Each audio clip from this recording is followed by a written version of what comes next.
Vous avez choisi de vous marier et ça y est, le choix du traiteur est arrivé. C'est un des prestataires les plus importants de votre mariage, c'est l'un des tout premiers que vous allez réserver et surtout, c'est l'un des postes les plus chers de tout le budget de votre mariage. Donc c'est quand même un poste extrêmement important et je vais vous expliquer dans cette vidéo tout ce qu'il faut savoir pour choisir le bon traiteur et surtout je vais essayer de répondre à toutes les questions que vous vous posez à ce sujet-là. Le traiteur, c'est un poste extrêmement important parce que c'est déjà ce qui va permettre de vous nourrir le soir de votre mariage ou le matin, le midi, peu importe. Et c'est aussi ce qui va être un bon souvenir pour vos invités. En général, on est quand même marqué par ce qu'on a mangé. C'est important de choisir quelque chose qui vous correspond et qui correspond aussi à vos invités. Et puis surtout, en termes de nourriture, on peut aller facilement du simple au double, voire même au triple en termes de budget en fonction des choix qu'on fait. Donc je vais essayer de répondre à toutes les questions que vous vous posez et d'éclairer un petit peu tout ça pour vous aider à choisir le bon traiteur pour votre mariage. La première chose qu'on peut aborder, c'est les différentes formules qui peuvent exister chez un traiteur de mariage. Vous allez avoir la formule un peu classique avec un repas à table. Vous allez avoir aussi la possibilité d'avoir un buffet où là, forcément, on réduit un petit peu le budget puisque ce sont les invités qui se lèvent pour se servir. Et en général, on va avoir un petit peu plus de choix en termes de nourriture. Vous allez avoir la possibilité d'un food truck. Ça, c'est un truc qui est très sympa, qu'on choisit très souvent pour le lendemain du mariage, mais qui fonctionne aussi très bien pour le soir de votre mariage. Ça peut permettre d'avoir des choses un petit peu différentes et en fonction du style et du thème de votre mariage, ça peut être une idée super sympa. Pour ceux qui n'ont pas forcément envie d'un repas assis, vous avez aussi tout simplement un cocktail dînatoire qui va permettre d'être un moment sympa où tous les invités peuvent picorer, ils n'ont pas forcément besoin de s'asseoir pour manger. Ça peut être très cool si vous voulez un repas beaucoup plus court, que vous n'avez pas forcément beaucoup de temps pour cette soirée, ou tout simplement que vous n'aimez pas les repas assis. Et puis après, on va avoir des formules un petit peu différentes, par exemple un traiteur vraiment sur des thématiques précises, je sais pas, un traiteur indien ou un traiteur espagnol ou un traiteur thaï ou un traiteur chinois ou peu importe. Vous allez avoir vraiment du coup de la nourriture qui est d'une origine précise. Ça peut aller très bien, soit si c'est vos origines et que vous avez envie de rappeler ça à vos invités, soit si tout simplement vous avez envie de suivre une thématique pour votre mariage.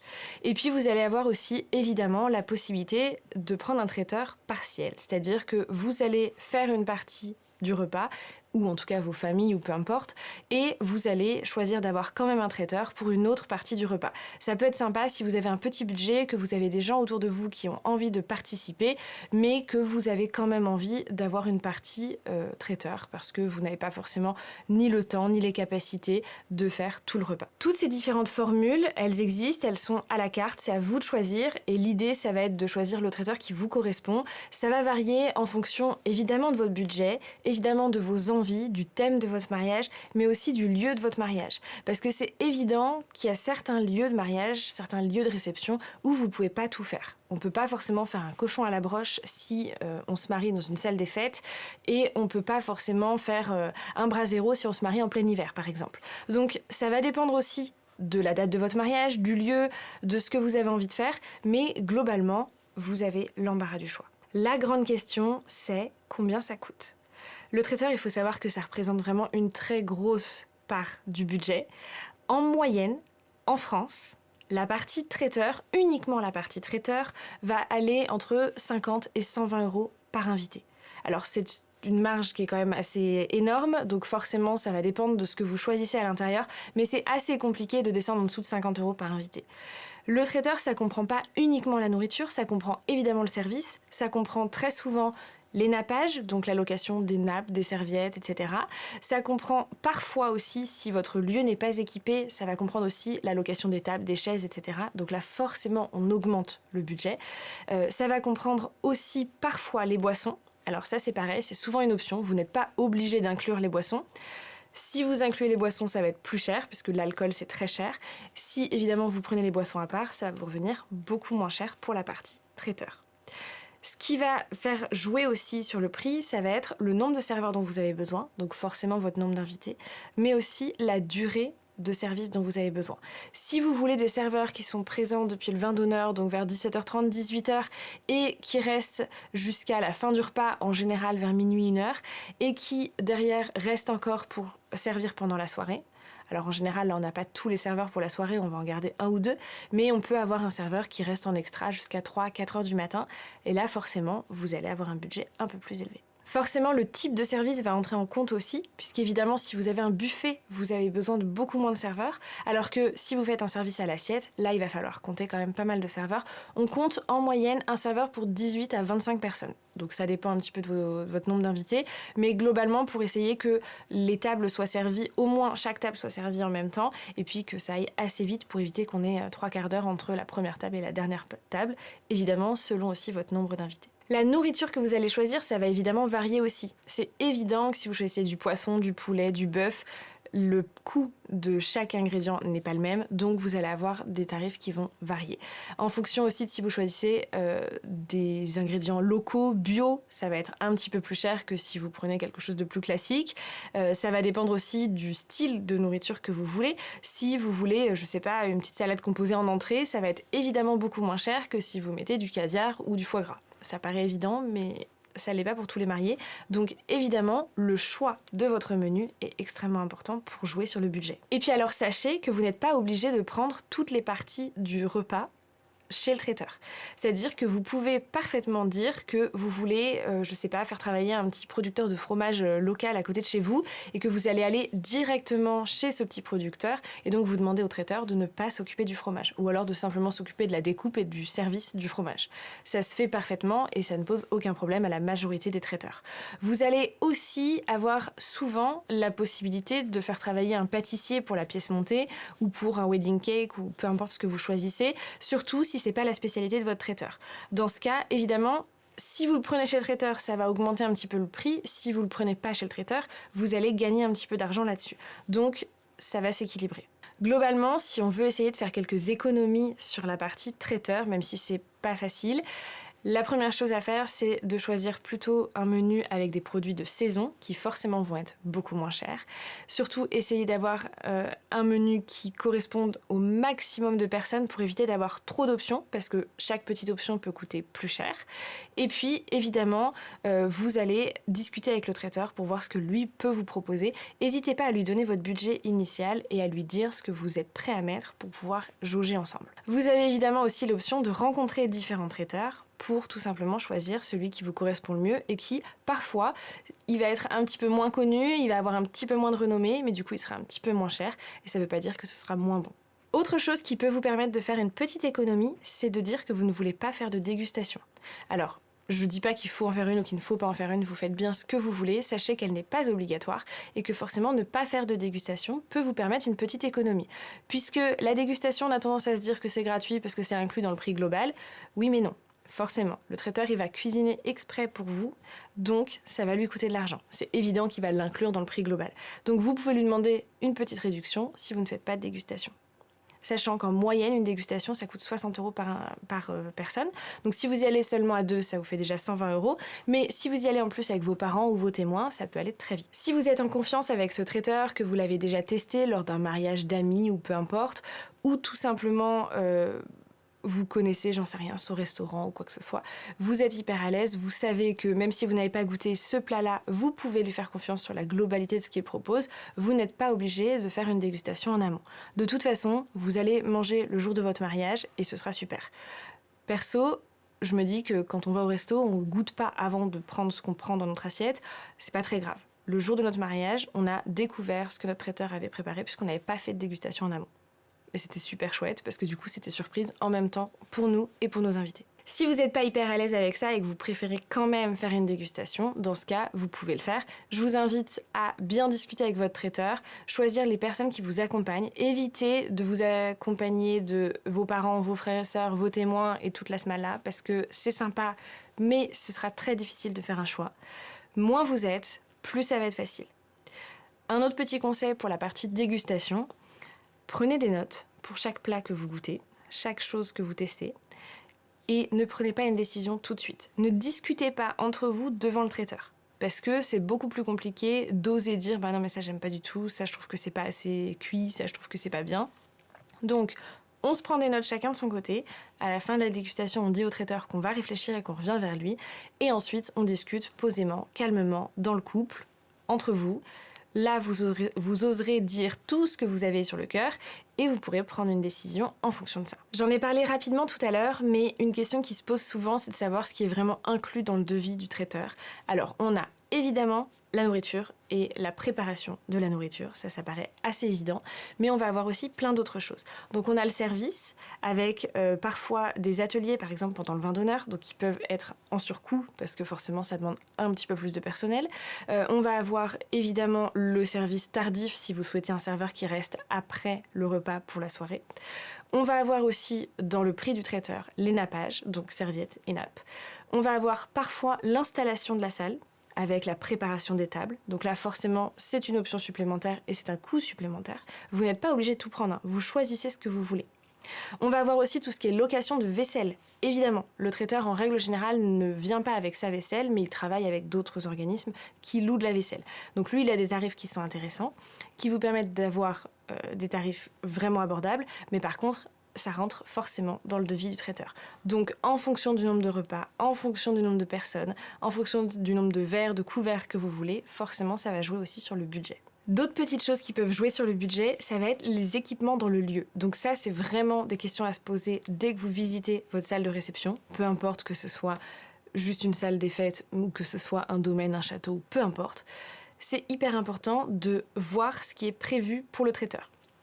Est-ce que c'est une vraie cuisine industrielle dans laquelle le traiteur peut arriver, poser toutes ses affaires et travailler correctement comme s'il était dans son labo? Ou est-ce qu'au contraire, il faut qu'il arrive avec tout ce qu'il faut parce qu'il n'y a rien sur place?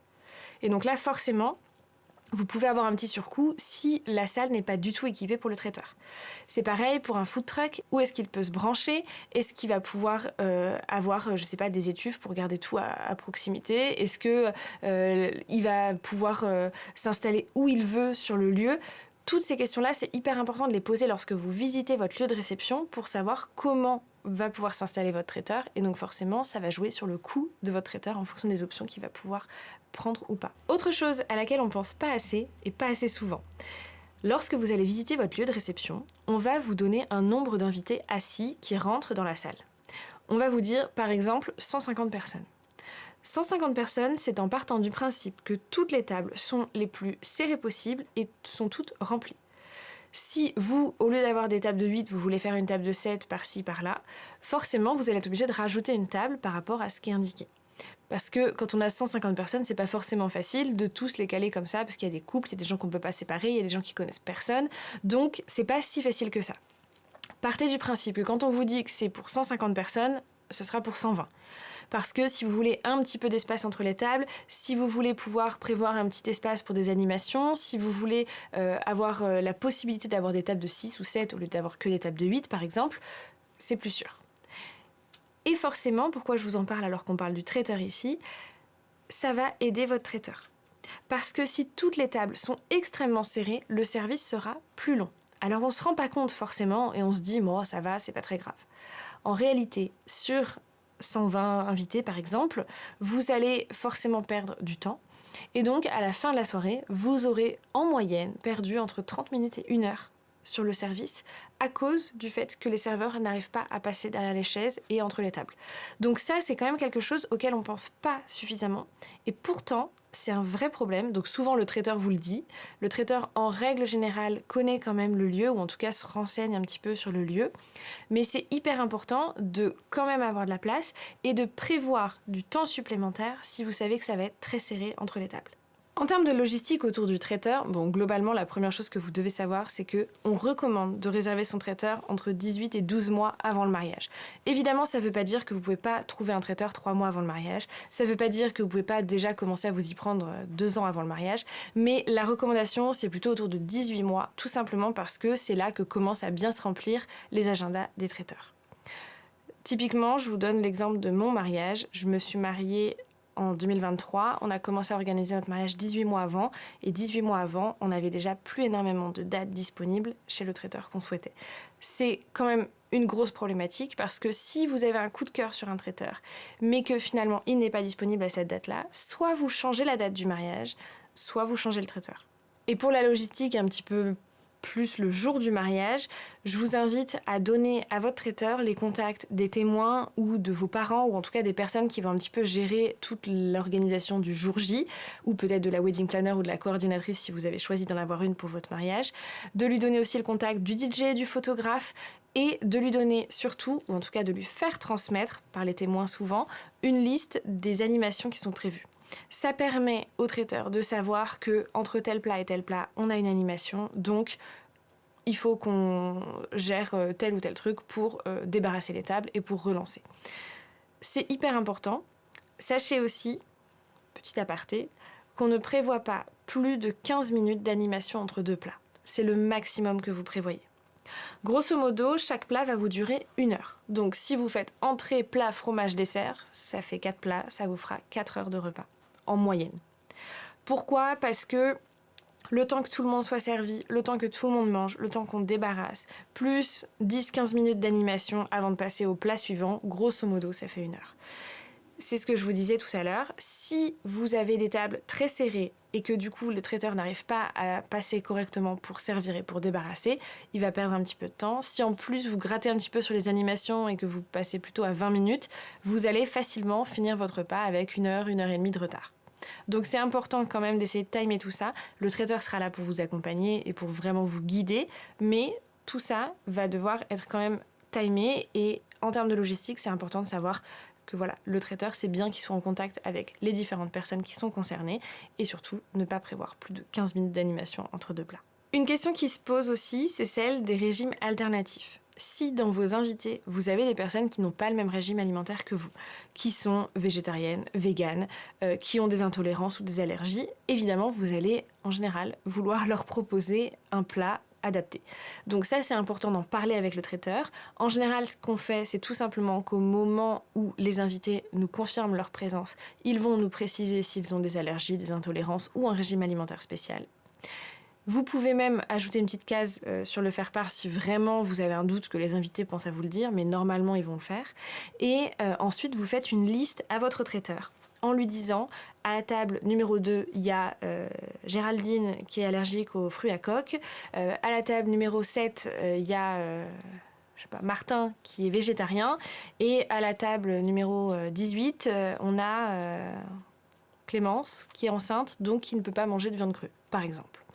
Vous lui mettez toutes les informations de manière claire à l'écrit, c'est beaucoup plus simple. Et ça permet, quand le traiteur fait le service, qu'il amène les bonnes assiettes aux bonnes personnes et surtout qu'il puisse en amont prévoir tout ça. Alors, en général, on choisit toujours au moins une option végétarienne parce qu'il y a très souvent des végétariens. Attention quand même, si vous avez des véganes, c'est bien de penser à ça. Et vraiment, n'hésitez pas à dire à votre traiteur s'il y a des allergies extrêmement graves. Alors, une allergie, on y fait toujours attention, mais il y a des allergies où vraiment il ne faut pas qu'on ait utilisé les mêmes planches à découper, il ne faut pas qu'on ait utilisé les mêmes couteaux. Et donc ça, c'est extrêmement important de le préciser au traiteur en amont, même si normalement il fait attention à ça. Qu'est-ce qu'on met dans le contrat avec un traiteur ? Bon déjà, première chose, pour le traiteur ou pour n'importe lequel de tous vos prestataires, vous devez absolument avoir un contrat. C'est indispensable, c'est ce qui va vous protéger. Un devis signé ne vous protégera jamais assez. Donc un contrat, en plus du devis signé, vous l'exigez si le traiteur ne le fait pas par lui-même. C'est vraiment extrêmement important. Le contrat, il est là pour protéger le traiteur, mais aussi pour vous protéger vous. Et croyez-moi, j'ai entendu bien assez d'histoires de mariés qui se sont retrouvés du jour au lendemain sans prestataire parce qu'ils n'avaient pas de contrat et qui n'ont rien pu faire. Donc on signe un contrat absolument. Dans le contrat, en règle générale, on indique quel est le nombre maximum et minimum de convives. Pourquoi ? Parce que si vous arrivez en disant à votre traiteur, alors on sera 150 invités, mais que finalement, entre 18 mois avant le mariage, le moment où vous avez décidé que vous étiez 150, et le jour J, où finalement vous avez choisi de réduire un petit peu, vous avez finalement envie de faire un plus petit mariage, vous avez en plus des annulations, des gens qui ne sont pas disponibles, finalement vous n'êtes plus que 80. Bon, ça fait quand même une sacrée baisse, mais admettons. Le traiteur, il ne s'y retrouve pas financièrement, parce qu'il vous a fait des tarifs pour 150 personnes. Donc, dans son contrat, il va indiquer que ces tarifs sont valables pour 120 à 170 personnes, par exemple. Donc, c'est important d'avoir ça. Et puis surtout, il y a certains traiteurs qui refusent de travailler pour des petits mariages parce qu'ils ne s'y retrouvent pas financièrement, par exemple. Donc, ils vont refuser de faire des mariages de moins de 80 personnes, par exemple. Dans ce cas, c'est super important que ce soit bien indiqué dans le contrat pour que tout le monde soit protégé. Autre chose, ça paraît évident, mais croyez-moi, j'ai vu bien assez de contrats qui ne mentionnaient pas ça. Donc, dans le contrat, il faut le détail de toutes les prestations exactes, vraiment, avec tout le détail. Et surtout, la politique d'annulation, les conditions générales d'utilisation et de vente. Et surtout, vraiment, vous devez avoir dans le contrat les délais de paiement, les montants d'acompte, les dates à laquelle vous devez verser chaque acompte. Tout doit être parfaitement indiqué pour que ce soit hyper réglo. Et évidemment, les conditions de remboursement en cas d'annulation. Que l'annulation vienne de vous ou du traiteur, il y a forcément des conditions autour de ça, donc il faut absolument que tout ça soit inclus dans le contrat. Demandez aussi à votre traiteur de vous fournir une attestation de l'assurance de responsabilité civile professionnelle. On a tendance à faire confiance, à se dire que le mec il est super réputé, c'est génial, on peut lui faire confiance. Mais que se passe-t-il si il tombe malade la veille de votre mariage et que finalement il ne peut pas être présent? Ou si il a un accident et, j'en sais rien, sa cuisine a pris feu, il n'a pas pu préparer votre nourriture. Qu'est-ce qui se passe? Bah là, il n'y a plus rien, parce que c'était pas prévu dans le contrat, qu'il n'y avait pas d'assurance, et tant pis. Je le souhaite à personne. Donc, demandez une attestation d'assurance. Ça vous coûte rien. Demandez aussi de faire ajouter dans le contrat le coût d'une heure supplémentaire. Parce que comme je vous l'ai dit, on se retrouve souvent à avoir au moins une heure supplémentaire à la fin du traiteur parce qu'on prend du retard par-ci par-là. C'est la moyenne, c'est normal, pas de panique. En règle générale, les traiteurs d'ailleurs prévoient un petit peu plus large parce qu'ils savent que c'est comme ça. Mais demandez-lui combien ça coûte une heure supplémentaire. Typiquement, je sais que pour mon mariage, une heure supplémentaire, c'était 250 €.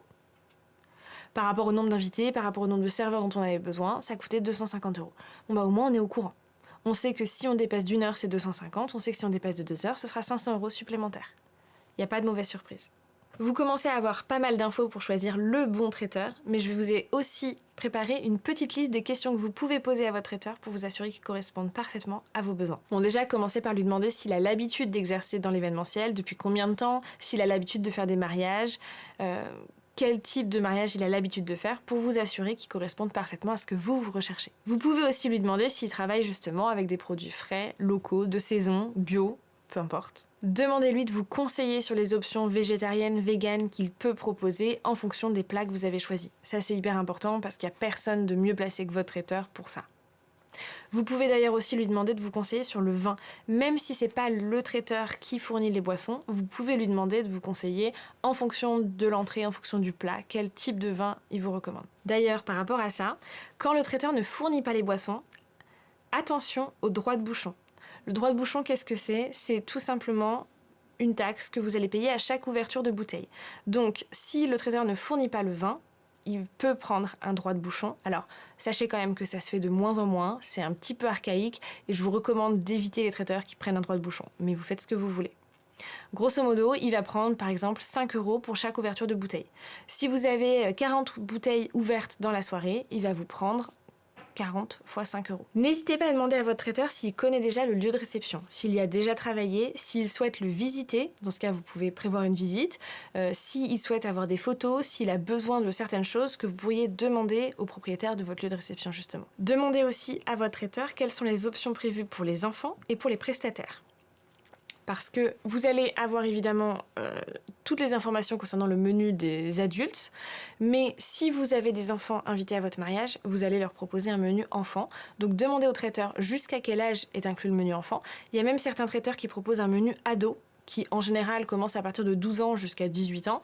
Donc en fonction de vos invités, ça peut être chouette aussi. Demandez-lui quelles sont les options et combien ça coûte. Évidemment, en général, le menu enfant est beaucoup moins cher que le menu adulte. Et il y a autre chose, il y a le menu prestataire, parce que ça c'est quelque chose auquel on pense pas forcément, surtout si on n'est pas du tout habitué à l'événementiel, on ne sait pas forcément que ça se fait, et on n'y a pas pensé tout simplement. Surtout si vos prestataires, vous les avez pas encore rencontrés parce que vous avez commencé par le traiteur, donc vous savez pas encore exactement comment ça se passe, vous n'avez pas encore les devis ni les contrats avec vos autres prestataires, donc vous savez pas qu'il faut l'inclure. Il faut absolument prévoir de quoi manger à vos prestataires. Donc je parle évidemment des prestataires qui sont présents le jour du mariage pendant le repas. La coiffeuse qui vous a coiffé le matin, vous êtes sympa mais vous n'êtes pas obligé de lui prévoir à manger. Par contre, la wedding planner qui est là toute la soirée, le DJ, le photographe, le vidéaste, eux, on leur prévoit à manger. Alors, on leur prévoit à manger, on n'est pas obligé de payer le même prix. Je vous disais 50 à 120 euros par invité, on n'est pas obligé de payer ça pour vos prestataires. Par contre, le traiteur en général va vous proposer des options pour les prestataires. Pour mon mariage par exemple, notre traiteur proposait un repas à 12,50 € pour les prestataires. Mais par contre, en termes de nourriture, il mangeait exactement le même plat que nous. Tout simplement parce que le traiteur ne faisait aucune marge, il ne comprenait pas ni les nappages, ni le service, ni quoi que ce soit dans le prix. Et donc, c'était vraiment le prix brut du repas, donc 12,50 € pour les prestataires. Ils ont mangé la même chose que nous, ils se sont régalés, mais par contre, ça ne nous a pas coûté grand-chose. Donc ça, c'est des choses à voir avec votre traiteur en amont lorsque vous prévoyez tout et lorsque vous allez lui poser toutes les questions que vous avez à lui poser. Une question qu'on me pose souvent, c'est « D'accord Alban, mais comment on trouve un traiteur ?» Alors comme tous les autres prestataires, vous avez plein de plateformes qui permettent de le faire. La plus connue, c'est mariage.net, qui est une plateforme gratuite pour les mariés et qui vous permet de trouver plein de prestataires. Donc vous pouvez commencer par aller sur cette plateforme-là et contacter différents traiteurs. Vous allez pouvoir avoir les avis des clients, vous allez pouvoir voir des photos et avoir en général une fourchette de prix. Il y a aussi d'autres plateformes comme ça qui proposent de faire des comparatifs. Et puis alors un conseil que je vous donne, c'est tout simplement de regarder un petit peu sur les réseaux, notamment sur les groupes. Alors soit des groupes de mariés, il y en a vraiment énormément, soit tout simplement des groupes de votre région ou de votre département ou de votre ville, ou en tout cas de l'endroit où vous vous mariez. Vous allez trouver forcément des prestataires, vous allez pouvoir poser la question aux autres personnes du groupe pour demander est-ce que vous connaissez un traiteur ou un photographe ou peu importe, est-ce que vous recommandez un traiteur? Et là vous allez avoir vraiment des avis de clients qui sont des personnes qui ont vraiment testé et qui ne vont recommander que les personnes dont ils sont vraiment sûrs. Donc ça, c'est plutôt chouette. Je vous recommande quand même de faire ça. Et puis surtout, une chose qui est extrêmement importante, regardez les avis sur Google, sur les réseaux, sur les différentes plateformes. Regardez s'il y a des photos. N'hésitez pas à demander à votre traiteur aussi de vous fournir des photos des différentes propositions qu'il a pu faire en termes de services, d'assiettes, etc. Et puis, une chose que vous pouvez faire aussi, nous, notre traiteur nous l'avait proposé directement, c'est lui demander de vous mettre en contact avec quelques clients qu'il a déjà eus. Notre traiteur nous avait mis en contact avec 2 ou 3 autres couples de mariés qui s'étaient mariés dans le même domaine que nous pour pouvoir discuter avec eux et poser nos questions pour nous assurer que ça correspondait parfaitement. Donc ça peut être aussi une option qui est plutôt sympa pour s'assurer de choisir la bonne personne. Autre chose extrêmement importante, et je vais bientôt m'arrêter avec ça, choisissez un prestataire en qui vous avez confiance. Le feeling, c'est super important. Donc, n'hésitez pas à rencontrer votre traiteur. Si vous êtes trop loin parce que vous ne vous mariez pas près de chez vous, vous pouvez le faire en visio, mais c'est mieux qu'un appel, juste téléphonique. Et si vous pouvez le rencontrer, c'est encore mieux. Donc, n'hésitez pas à le rencontrer, à discuter, à échanger, à vraiment lui faire part de qui vous êtes, ce que vous avez envie de créer pour votre mariage, comment vous avez imaginé les choses et à lui donner un maximum d'informations. Plus il va vous connaître, plus il pourra proposer quelque chose qui vous correspond. Le feeling, c'est super important pour le traiteur, mais aussi pour tous les autres prestataires. Mais alors le traiteur, vraiment, il va faire votre mariage. C'est-à-dire que si le traiteur se plante le jour du mariage, tous les invités vont s'en rappeler. Donc c'est quand même important d'avoir un bon traiteur et de pouvoir vraiment lui faire confiance. J'arrive à la fin de cette vidéo, j'espère que j'aurai répondu à un maximum de vos questions sur le choix du traiteur. J'espère que maintenant vous êtes parés pour choisir le bon traiteur et avoir le mariage de vos rêves. Si vous avez besoin de plus, j'ai écrit un livre qui s'appelle Un grand 8 pour le grand oui. Il vous aide à organiser votre mariage de A à Z. Vous allez retrouver dedans tous les conseils que je vous ai donnés là, mais bien plus évidemment sur tous les prestataires et sur tout le reste. Vous aurez aussi dans ce livre justement une liste beaucoup plus complète de questions à poser à votre traiteur. Vous aurez toutes les informations dont vous avez besoin, vous avez des templates à télécharger, des plannings, des choses comme ça. Vous avez tout ce qu'il vous faut. Je vous mets évidemment le lien dans la barre d'infos. Je vous souhaite une très belle journée. Je vous remercie pour votre attention. N'hésitez pas à vous abonner pour voir toutes les prochaines vidéos et je vous dis à très bientôt.